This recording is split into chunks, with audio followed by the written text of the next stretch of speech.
Hello, this is Justice Backstrom, and welcome back to another God, Guns, Gaming, and Grand Old Party video. So, in watching some man on the street type videos and such like, where anti-Trump people were asked what they don't like about President Trump, I've been surprised to notice many of them accuse him of taking people's rights.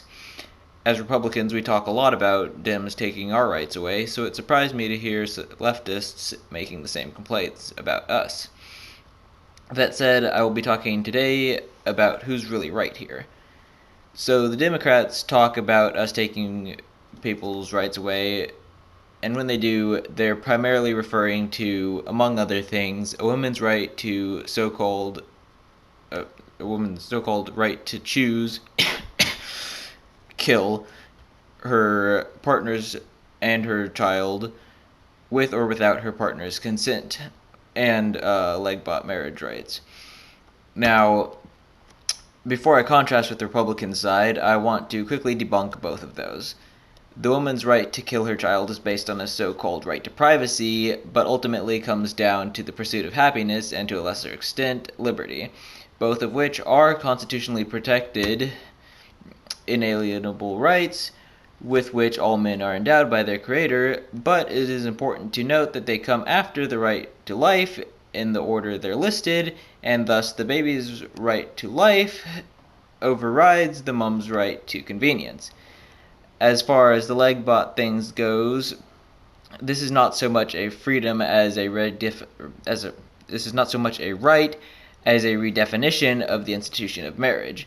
The vast majority of conservatives have only moral dissent for any actions committed between the people of the same gender, but do not consider such a relationship worthy of the status of marriage. I've tried now and then to explain why, but I've failed to do so as elegantly as John Doyle, so I'll paraphrase him. The relationship between a man and a woman is the only form of a relationship capable of creating life, and as such, we elevate it to the status of marriage. Now, to address what rights Republicans claim Democrats want to take. The rights that Republicans accuse Democrats of trying to take, in contrast, are universal and have a much longer history in their provision in America. Rights such as the right to keep and bear arms and the right to life, liberty, property, and the pursuit of happiness. Democrats now openly favor reinstating the useless failed assault weapons ban, which would certainly break the Second Amendment by infringing upon the people's right to keep and bear arms. Some even support repealing the Second Amendment entirely. The right to life has already been eliminated for millions of innocent babies whose lives were ended through abortions for the sakes of their mothers' careers, hobbies, and even whims.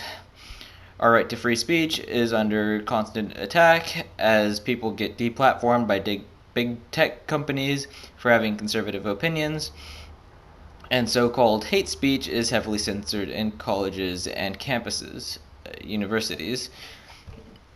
Other liberties are also under attack, as government has expanded under the hands of borderline socialists and taxes are raised to almost unbearable levels. Even our rights to private property and the pursuit of happiness have been heavily nerfed by restrictive policies and regulations.